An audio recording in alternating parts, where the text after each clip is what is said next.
Inverse relations of curves. To this point, finite relations have been used to motivate the relationship between elements of a relation and its inverse. Now let's consider relations that include infinitely many points. Here are the guiding principles. For all points in a relation S, a point AB has a companion point B, A that is included in the graph of the inverse. The point AB is reflected across the diagonal line y equals x to the point B, A. All segments joining the companion points are perpendicular to that diagonal line y equals x.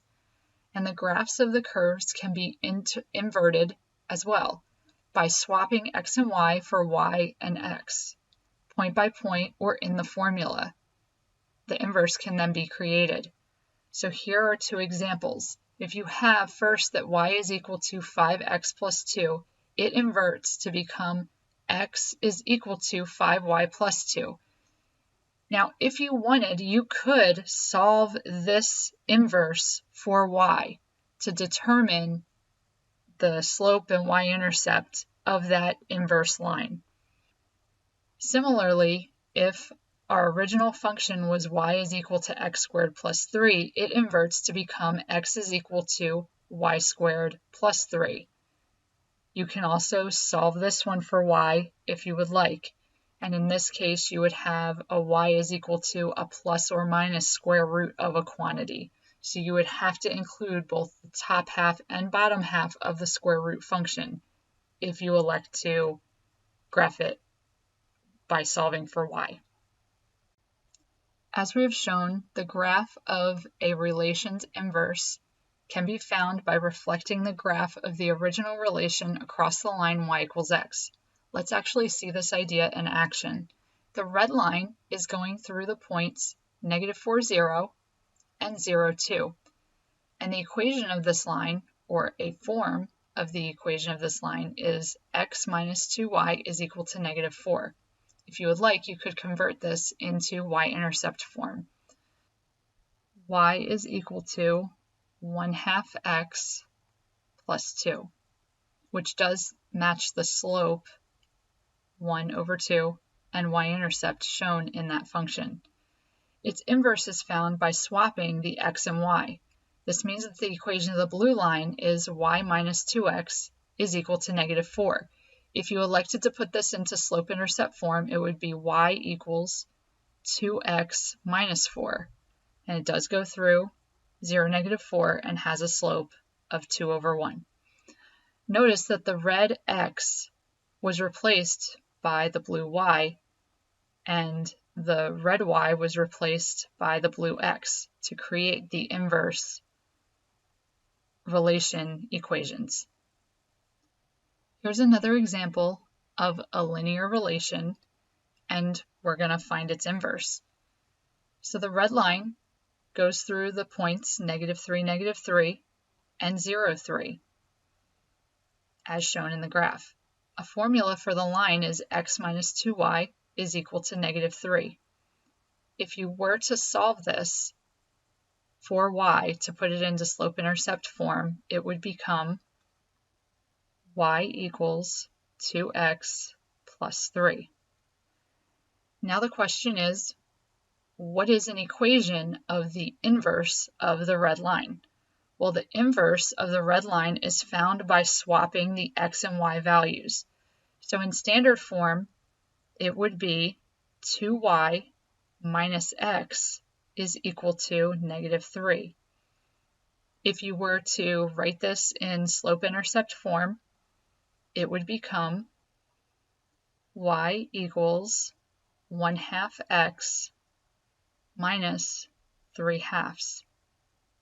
And we'll actually show that graphically here. So the original slope was 2, as you can see.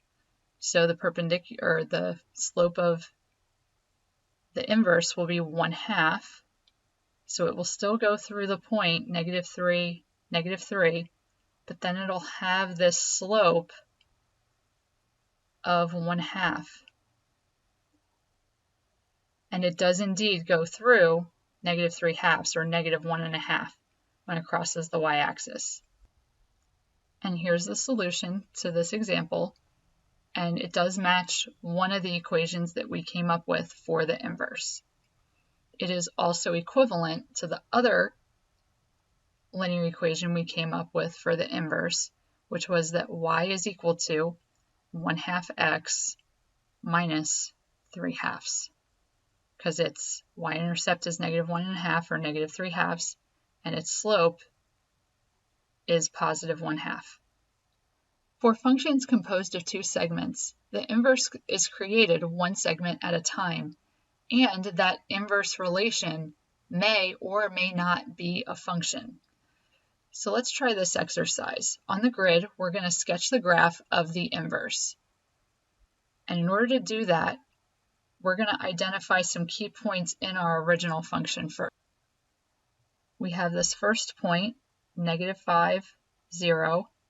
We have this corner point at -1, -2, and we have this final point at 2, 4. Now remember, the inverse, the x and y coordinates are going to change or switch places. So 2, 4 is going to end up becoming 4, 2. -1, -2 is going to become -2, -1. And then -5, 0 is going to become 0, -5. And now let's connect our points to construct our inverse relation. So first, is the red graph a function? Yes, it is. So we can fill that in with a yes. It definitely passes the vertical line test. But its inverse, the blue graph, is that a function? The answer here is no. It is not a function because it does not pass the vertical line test for x values from -2 to 0. On this slide, we have the answers to these two questions, yes and no, and they do match the answers that we found when working through the exercise on the previous slide. Here's another exercise for the graph of these two relations. The domain of the red graph are x values between -5 and +2, including both endpoints. Therefore, the range of its inverse will have the same values, but instead of having an x in the middle of the inequality, it's going to have a y. So we have -5 is less than or equal to y, which is less than or equal to 2. Now the question is, what's the domain of the inverse going to be? Well, the domain of this inverse is going to be the range of the original function. And the original function or relation, it is a function for the red graph, its range is from -2 to +4. So therefore, that will be the domain of the inverse relation. Again, note, this blue graph is strictly a relation. It is not a function because it does not pass the vertical line test. So the domain of the inverse is that -2 is less than or equal to x, which is less than or equal to 4. Let's look at another set of inverse relations and their graphs. The graphs of curves can be inverted too, by swapping x for y and y for x, point by point, or in a formula. The inverse is realized. So here we have y is equal to x plus 1, that quantity squared, meaning the vertex of our parabola is at -1, 0, and it opens upward. If you switch out x for y and y for x, you end up getting the equation x is equal to y plus 1 quantity squared. Now let's answer these two questions. Is the red graph a function of x? The answer to this question is yes. It does pass the vertical line test, only looking at the red graph. Now its inverse, the blue graph, is that a function of x? This one's a no, and the reason is because we have multiple points or multiple x values that contain two y outputs, making it not pass the vertical line test, making it not a function. Here are the solutions to this exercise, and they do match the solutions that were found. In summary, the graphical properties of a relation and its inverse relation are listed here. The first property is by swapping x for y and y for x, point by point or in a formula, the inverse is formed. Second, the graphs of a relation and its inverse are mirror images of each other across the diagonal line y equals x. The third property is the set of numbers in the domain of a relation is the same set of numbers in the range of its inverse relation. And the fourth property is very similar to the third. The set of numbers in the range of a relation is the same set of numbers in the domain of its inverse relation. Now let's discuss inverse functions. Some functions have inverses that are also functions, and some functions have inverses that are not functions. Here are two examples. For our function f, we have exactly one input mapping to each individual output, and its inverse also has each of its inputs mapping to exactly one individual output, making the inverse a function. In this relation G, it is initially a function. Each input has exactly one output. However, G's inverse is not a function because 2 maps to both -1 and +1, making our G inverse not a function. Here are some functions with inverses that are also functions. So here we had the equation of a line, and when we found its inverse, it was also a line, just with a different slope. But still, its inverse is a function. Here's another situation. We have an exponential growth function, and when we reflect it across the line y equals x, we still get a function.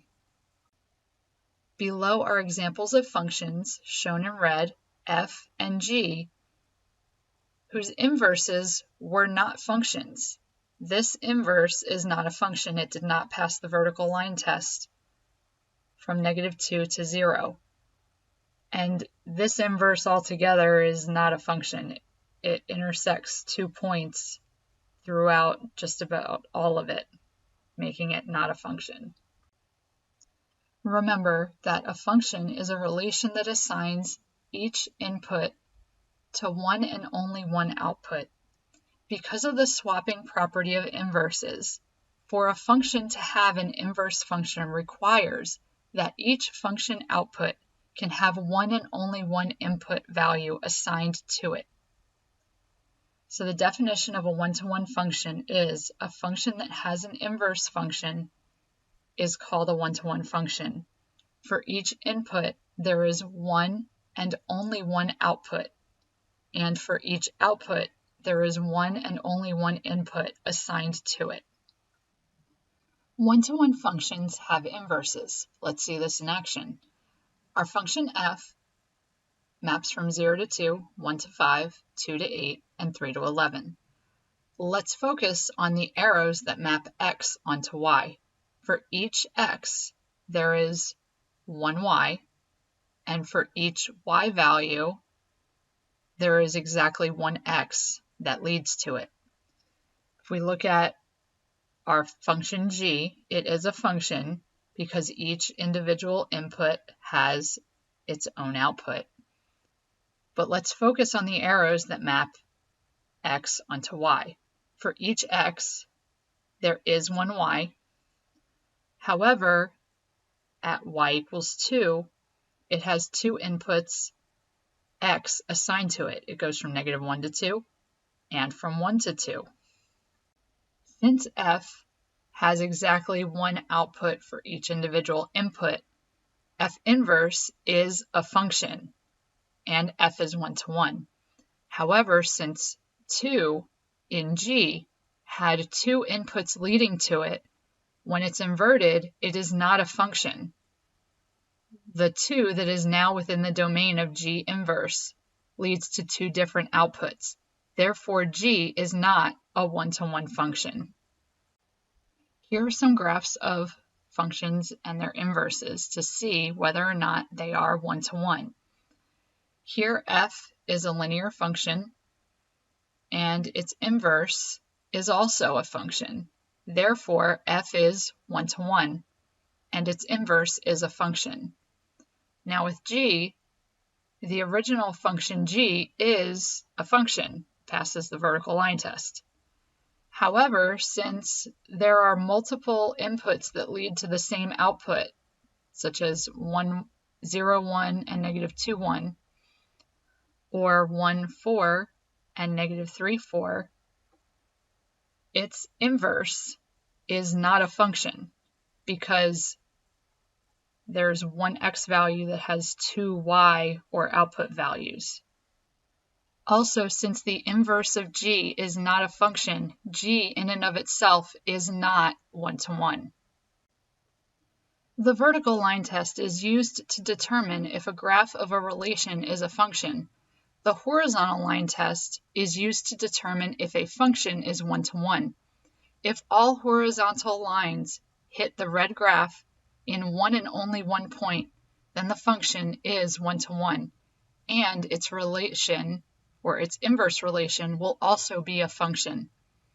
So if we move the green target along each diagonal, and then we can see if all the horizontal lines hit the red graph one and only one time, then the function is 1 to 1, and its inverse will be a function.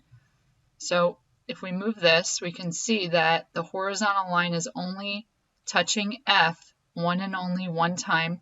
Similarly, the vertical line is doing that too, making the original function f a function, but now because the horizontal line is also touching it at one and only one point, that means that its inverse will also be a function.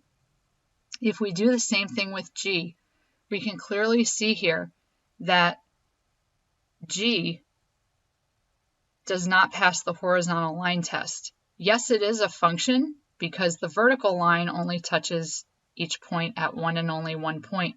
However, the horizontal line is touching g at 2 points in a variety of places. Therefore, its inverse relation is not a function, and it is not 1 to 1.